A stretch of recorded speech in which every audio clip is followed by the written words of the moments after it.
What's up, y'all? Mickey D here. I'm back for another video. I'm going to be talking about Quinlan today. I might have mentioned it in the past, but this has been the set 3 leader that I have been working on by far the most. The set 3 leader I've been the most excited about. But before I hop in, I just want to get a couple of quick shout outs out of the way first so I don't forget. First off, shout out to the Bothan Network, my team. There is a public Discord you can all join, and there's a lot of like minded people there that are just trying to grow the SWU community and talk competitively about the game and just bolster each other up, make each other better players. So I'll leave a link in the description. Feel free to come join. It's a good time. And then shout out to Late Night Gaming Loopy and KTOD Maddie. They have also been working on the Quinlan deck I'm about to dive into. And I've shared some ideas with them and bounced ideas back and forth. And without them, those lists would not look. There's a bunch of other people out there too, but those are the two that kind of stand out in my mind right now. Without them, this list wouldn't look the way it does right now. So all of that out of the way, let's get going. So I am on Quinlan Tarkintown, but why red and Tarkintown as opposed to the other colors, which all get you super powerful cards? Green, you get the General's Blade, as well as a bunch of like ambushers and just good statted units and ramp to get your Quinlan out faster. Yellow, you get Cunning, and that card's just kind of busted. And then in blue, you get Luke, and you can do like, now there are two of them because on 5 resources you deploy your Quinlan, and then now there are 2 of them into a Luke because that 2 discount from now there are 2 of them equals 7, and Quinlan's a force unit. So why not these other colors? While these are all powerful cards, they're cards that you have to draw. Whereas Tarkintown, you get to see every game and you get to use it every single game. And it also impacts the game the earliest because you can do it turn 1 if you need to like get ahead on board and just start pushing. But it also impacts the game in the late game. I've Tarkintowned several Snokes and like Childsons in the mid game and Vaders after they ambush. And so it's such a powerful card that is so flexible and you get to use it and see it every single game. You are sacrificing that 5 health, but that synergy between Tarkintown and the ping, plus you also just get a bunch of good red cards like all the discard, which we'll hop into here. So this deck gets to run the highest density of hand hate in the game. You get to play all of the best hand hate cards like Spark of Rebellion, just ripping the 1 card out. Force Throw is in probably the top 2 performing cards in the deck for me. That card's just insane. It's like can 2-for-1 your opponents. It lines up really well with Tarkintown. Let's say they have a 5 health unit, you Force Throw them. Some decks have 1 costs, but oftentimes they're sitting on 2 cost or greater cards, and then that 2 damage you pair with a Tarkintown. It's like a Daring Raid plus a Tarkintown to kill their 5 health unit, and you got them to discard a card. K2 is often more seen for its damage potential on the death, but I would say 75% of the time with K2SO, I'm choosing discard. And that's like a conservative estimate. It might be closer to like 85-90%. The way I play this deck, and in general, the way I've been playing this deck, is you want to control the board while disrupting their hand through the flip turn. Like I will aggressively be trading into units. Like I'll kill their Yoda to keep the board because I know I can get those cards from the hand through all this hand hate. Until after the deploy, and then once I deploy, I have a big board that is hard for them to deal with. There are still a couple turns away from like a super laser blast potentially, because I've been aggressively controlling the board. Their overwhelming barrage isn't great, and so they don't have very many good tools to mass control the board, and they're dead in like 1 or 2 swings to their base. So that's just a general. Put this early in the video. That's kind of the structure of how my games go. And I'll talk about that probably at the very end as well, but figured I should mention it here. And then Kira, I think, is a card that's very underplayed right now. This card is just straight up won me games. For a specific example, there's many others like it that I'm sure like more niche or more common that will come up. But as a specific example, in some playtesting into like a blue Yoda deck, I would make sure I take initiative on the 4 resource turn, even if we're going an attack, slam Akira, and their only card that they can play that turn, or their only like efficient answer is a Vigilance, and then you just name Vigilance, you skip their turn, and you developed your board. Maybe you got a ping off, probably not because they don't have a 4-cost unit out at that point, but like oftentimes you can disrupt their one answer, like the one removal spell, and maybe even they have a unit to play. But that's where the board control part comes in, is you can just trade into that unit and keep control of the board and keep them off tempo and push damage in that way. All right, skipped a slide, but next up is the force package. So Quinlan is a force unit, and so that allows us to play a little bit more, like, it leads us to want to play the force package a little bit more. Now, the only force payoff in the deck is Force Throw, but that card is so nuts, it's worth it. And plus, these cards are they're just fine cards. Grogu is probably the most weird looking one. However, a line that comes up not often, but enough, is like a turn 1 Grogu. And let's say they had initiative, because oftentimes you're giving them initiative. Turn 1 Grogu, ping their guy in Tarkintown it. Turn 2, you spark them. You take whatever, usually their lowest cost card, and they played a 3/5, and left in hand is some curve out tools, or like removal, like a takedown or something. You then force throw them. The lowest thing they have to discard is like a 4-cost. Even like a 3-cost is totally fine. You deal 3 or 4 damage, and if it's a 5 health unit and you got 4 damage, next turn you can play a 3-cost plus a 1-cost, like another force throw or a daring raid or something, and ping off their 1 health unit. So that, it seems like a lot of steps, but in practice, in playing it out, it has worked out very well. And that's assuming they have a 3/5. Oftentimes, people are going to space with 3/2s, or like shielded units, you'll have to get the shield, so the amount of damage you do doesn't matter anyway. But even just the structure of like ripping 2 cards from your hand on turn 2, plus getting some damage somewhere, so I'm able to impact the board, is super potent. And Grogu has 5 health on 2. So it's harder for those ping Tarkintown decks to take him out. I have found Grogu really helpful into the Jango matchup, which is probably the top deck this deck struggles with the most. I still think that matchup is totally winnable, and it's very close, in my opinion, but Grogu is part of that reason. I think, again, jumping ahead a little bit, I think Force Throw is probably the singular best card against Jango for this deck in that matchup, and Grogu really helps turn that on. Ezra, just a good value force unit, 3-cost, 3/4. You want to curve out, you can get some value off of it. It is fragile, like the ping Tarkintown decks can take it out, and like Open Fire kills it, Forlum kills it and survives. But the stuff like the Forlum is okay because their Forlum is left on 1 health, and then your Quinlan can just finish it off with a ping if you play like a K2 or a Kira following that up. I mentioned earlier that Force Throw is one of the top 2 performing cards in the deck. The other one's Plo Koon. This card has been absolutely nutty. It's absolutely insane with Quinlan, with the ping. Any 7 health, 5 deploy leader, you can delete with Plo Koon if you have Coordinate, because you do the 6 from the ambush and the 1 from the ping. So I believe that's every 5-cost leader that you can just clear, no problems, no questions asked with Plo Koon. Well, the question asked is to have Coordinate, but that's not the hardest thing in the world because you're so aggressively trying to control the board with this deck.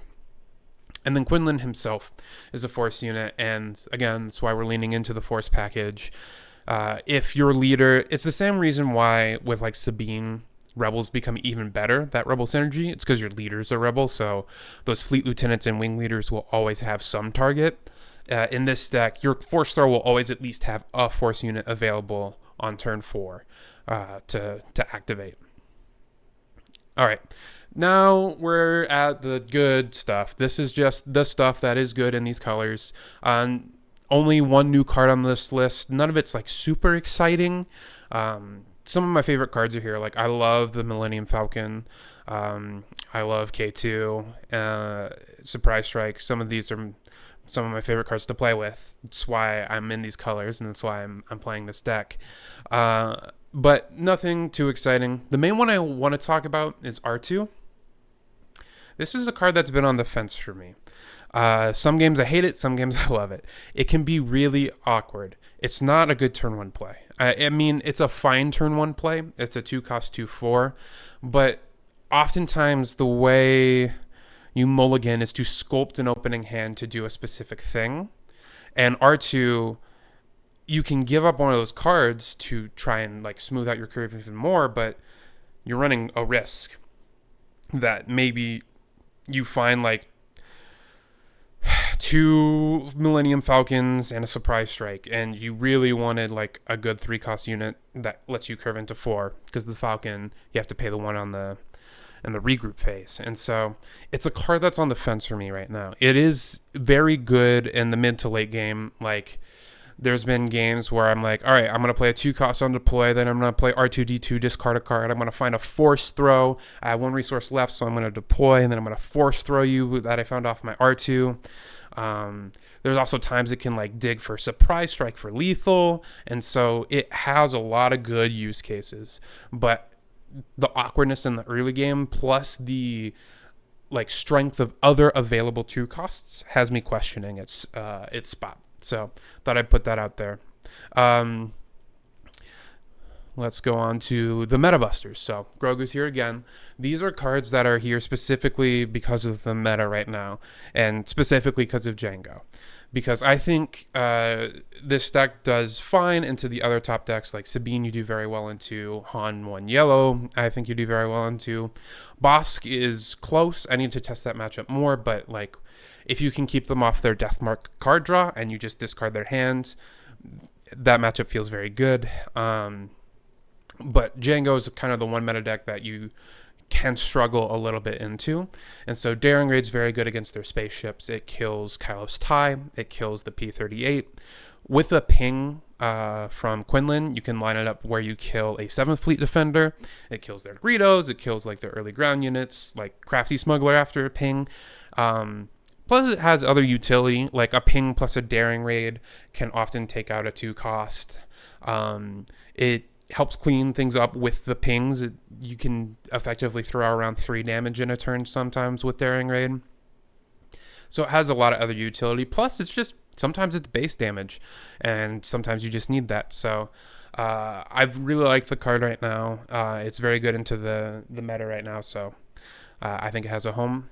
Millennium Falcon, same thing for Django. With the ping, it can take out and trade with Fett's Fire Spray and Ruthless Raider, because those have 6 health, so you have a 5/5 ambusher in space from hand, plus a 6-cost ping to take out, to deal that extra damage to their 6-cost Fett's Fire Spray, or their 6-cost Ruthless Raider. And plus, with the Ruthless Raider, it means they have to deal the 2 damage back to the Falcon to trade for it. So it kind of cleans that part up for you too. Plus, it's just a big space unit that you can smuggle, so it's good in the like mid-rangey pile, against the mid-range piles, against Bosk even. Like, just being able to smuggle this out, it's a threat that they weren't necessarily expecting. It can be pretty good. And Grogu, like I talked about earlier, turns on your force throws early, and I think force throw is like the best card against Django. Plus, it really like constrains their TDRs, their triple dark raids. They either have to find a pinger, which oftentimes are looking for Ruthless Raider anyway, to tap down your Grogu, so that you can't tap down or exhaust their unit they get off of triple dark raid in response, or that card is just dead. Like, let's say they triple dark raid for a Fett's Fire Spray. All right, I'm going to exhaust your Fets. So it makes the Django invest resources into this Grogu. And you might say, well, they can answer your answer. Yes, but that means they're not tapping down your other stuff that does damage. So now the race game plan is back online. Because oftentimes, racing against Django is tough. Like, they can tap down your biggest unit and just control the damage race that way. But if they have to tap down your ability to tap down their stuff, it means that you're just in a full-on race. And your ground units are going to be bigger than their space units on average. So I think that Grogu is also very good into that matchup. All right, I made a slide just for Han. This card is nuts in this deck. I have seen some lists cut it, and I will talk about that later. And there's totally valid reasons to do that, but I prefer to go a bit bigger in my build because this card is gross. It doesn't see play in every matchup. Against the faster decks, you don't love to see it, but in this deck's worst matchups, which I think are like the blue-green hero mid-rangey piles, this card is a game breaker. It can kill Luke and Cad Bane without dying because of the Quinlan ping. You can do the ping first to get that Luke to 7 health, or that Cad Bane to 6 health, Get the Luke to 6 or the Cad Bane to 6 health, and then the 6 ambush from Han Solo takes it out without the damage being dealt back. So the Han plus Quinlan interaction has just been absolutely nuts for me, and I will, in those types of matchups, if I see a Han in my opening hands, I'll often keep and hold on to it and just sit on it, because I know that if you are able to put them on the back foot where they have to slam like a Cad Bane or a Luke Skywalker to try and stabilize, and you have the cleanest answer for it, that just wins the game almost on the spot most of the times. All right, let's talk about sideboard. So we're gonna start at the very right and then go back to the left, because this Wolfpack Escort was a recent swap. Waylay was on the like just good cards slide, but that used to be in the sideboard, and Wolfpack used to be in the main. It has a lot of little utility. Against Bosk Blue, it's very good at picking up a unit with bounties. So like they put their death mark on your Sabine turn 1, Wolfpack Escort pick it back up, and then replay the Sabine. It does give them a 1 health unit to like put a bounty on and then ping, but really the only one you care about in that matchup is Deathmark. Them healing can be annoying, but like I said, you're like trying to aggressively control the board and discard their hand. The damage will come eventually. Bamboozle is big into Childson, and it's also got like, we'll talk about Fangfighter here as well, because upgrade hate with tappers. Bamboozle can tap against the triple dark raid decks and the Fet's fire sprays and stuff like that, and it's also good against Childson. But disabling Fangfighter and Bamboozle I think are good right now, because Anakin Blue is running the Jedi Lightsaber, Quinlan Green is running the General's Blade, there's a bunch of bounties running around because of Bosk Blue, there's random upgrades popping up and down, and so I think these two are well positioned to be in a sideboard slot. The reason I'm running Disabling Fangfighter over something like Confiscate is because it's a unit, so you get that ping with it. I could totally see an argument for Confiscate because it's easier to weave in that 1 cost. And oftentimes you want to play behind curve anyway, because like you slam a 4, they slam a 4 cost. On your 5 resource turn, sometimes you want to slam a 4 cost to ping the 4 cost they just played. And so leaving that 1 resource up, you can weave into Confiscate. So that's something to be tried out and tested. But right now, I'm trying Fangfighter. Pillage, just for those matchups that you want the extra hand hate, usually the control decks. Some Han Yellow matchups it's good into, because they are pretty, like they're churning through cards in their hand with their Han ability. That's Han 1 Yellow, I should specify, and sometimes into like those mid-rangey decks, if you feel like you can attack their hand effectively. It just, in the slower matchups, it has a place. Same with tech. If you destroy their hand and then you smuggle out a tech, they have to top deck and answer for it, or it can just take over the game. Mace is more for those mid-rangey matchups. I want to bring it in against the super control decks, and obviously 7's too high to get to in the aggro decks, but this is an experimental card. This can be a lot of different things. I think this Mace window would be the 1 card in my sideboard that I'm most likely to swap out for something else in the future. But with like a red 3, it can attack for 6, and then red 3 plus Han, or red 3 plus Quinlan ping, lets it take out the Lukes and the Cad Banes again. Not something that's super reliable, but it lets you take out, like, maybe you bring it in some Childson matchups, if their Childson isn't a full 6/6, which, because of your discard, oftentimes it's not, or if you have a red 3 out again. And then it presents an immediate threat after clearing something. So, something I'm trying. I could see that changing in the future, though. All right. So let's talk about some cards I'm not trying. Shout out again to Late Night Gaming Loopy. He is very in on a rebel build with 4 cause I believe in, leaning much more aggressive, topping out at like 5 resources in his list. I personally, the way I play the deck is different than like a full aggro base, and he, I'm sure, could tell you nuances about his list, and like I guarantee you he doesn't go fully base all the time, and he probably trades for the board too. But I like the aggressive trade for the board strategy plus the aggressive hand disruption, and then post deploy is when I pivot. And the Rebel synergy is really good at pushing damage early, and For a Cause is good at finishing a game. It's always good at finishing the game, like it's good in the late game too, but it can be especially brutal in the mid game, where your like late game is turn 5 or 6, and oftentimes I'm going to turn 8, 9, sometimes later in some matchups. Poe I found just to be too slow. Plo Koon just is a dominant 5, and there's no other 5 cost I'd rather be playing than Plo Koon, so I'm just gonna go all in on Plo Koon, and if I don't have it, then I am more likely to do like a Spark of Rebellion plus a Millennium Falcon, or a Force Throw plus a K2 or something, and do like 2 cards in one turn. Poe not being able to impact the board immediately on your deploy to help you control the board, I found to be too slow. And the stuff that it's good against, like Anakin to defeat, or like the upgrades, we either have sideboard slots for that, or we're already pretty good into those with like Grogu tapping stuff down, or Plo Koon being able to ambush plus a red 3 to take out those 6 cost 7 health leaders. Big Sabine unit, the newest one from Twilight of the Republic, is something I probably need to experiment with more. She can help control the board with that on attack ability, because a lot of this deck is yellow, and backwards. The on attack ability probably doesn't go off as often as I'm thinking. Had it backwards in my head. If it doesn't share an aspect with your base, never mind. Forwards again. My bad. We're not editing any of this out. All stream of consciousness. If it doesn't share an aspect with your base, so yeah, you have a ton of yellow cards. Your base is red, so you can often get board control with that. And it's such an annoying threat to answer, so it can help keep coordinate for your Plo Koon on the 5 resource, like curving Sabine into like an attack immediately with Sabine, deploy your Quinlan. That's the only 2 units you need, because your third one is your Plo Koon for coordinate.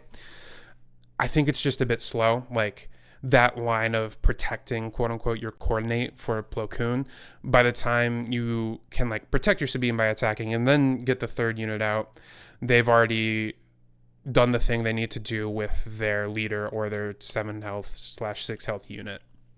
But I could be wrong about that. Definitely worth exploring. And then L3 is when earlier I said R2 might be on the chopping block. This is the guy I'm thinking about. Or the gal. I'm not sure. The droid I am thinking about. 2/2 shielded for 2 is just totally fine. I mean, Crafty Smuggler's been here since set 1, and that card's been good. The smuggle ability is really nice, because you have a bunch of smuggle, like Cassian, Hotshot, Falcon. And so being able to chain that smuggle feels good. And like the getting back a captured unit isn't nothing with Cad Bane around. Even if you have the clean answer with Han, being able to like store away an answer in your resource row can be really powerful.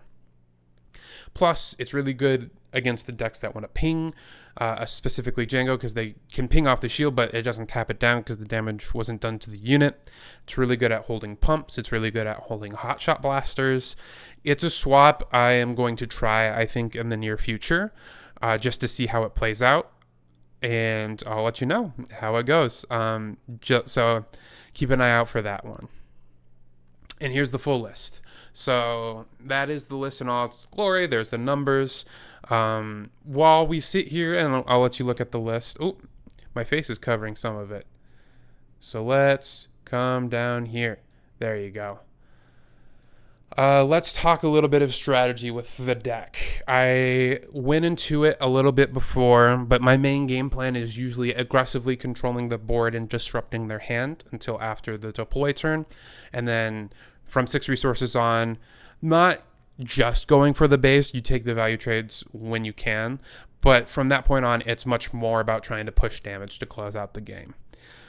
And the other thing I want to talk about is initiative. Initiative is really tricky with this deck. It's something I'm still working on and trying to figure out. What I have found is that in matchups where your opponent can afford to skip their turn one, so something like a ramp deck or like a control deck, where if we skip turn one, I think I'm better than you, or the other deck is better than Quinlan, not having played turn one. In those kinds of matchups, I will give my opponent initiative. In matchups where I think it's even or close, or I think I'm better if we skip turn one, so something like a Sabine, Django's an interesting one. That one's like a toss-up, so I'm still trying that out. Han 1, Yellow, those kind of matchups, I will often take the initiative, but then pass immediately. Because if I'm okay skipping turn one, I want to force my opponent to either have to make a play or skip the turn. Because if I pass, they are not allowed to just pass back, because that just means we go to the next turn. So that's a really intricate like dance around the initiative. And there's some times where like you take initiative planning to just pass, but based on your opening hand, you play a card. So like sometimes you take initiative against a Django planning to pass, but you draw your opening hand and sparks your best turn one play. Because you took initiative, it opens up that line of spark turn one to just like essentially skip turn one, if you're okay with that. Or maybe same matchup and you draw up a Sabine unit. And you're like, all right, I think I want to throw that down right away because I want to be ready to answer Crafty Smuggler on the ground, because if they go space, I have this Millennium Falcon in my hand that can answer their space unit. Stuff like that. So it's really nuanced and there's a lot of complexity to it. But in general, that's been my rule of thumb. And thank you for watching. That is my deck tech on Quinlan Tarkintown. I think it is being a little slept on right now. It started to creep up in popularity some. It's starting to see more play in the light of day, but I think it's also a very tricky deck to pilot. And there's a lot of different lines based on specific matchups. And as I mentioned before, there's a lot of different ways you can take the deck. You can take it more aggressive with the Rebels and the For a Cause, or you can go into the later game with like the Han Solos. And so still narrowing down the best way to play the deck, both from like a macro level in terms of how you're building it based on the current meta, as well as a micro level in terms of the lines that you want to play in specific matchups. And so good luck out there. If you have any questions, feel free to leave a comment. I will try and get to them as much as I can. A busy time of year. If it's the holidays, quote unquote busy, personal busyness, but that's all I got for you. So thanks for watching.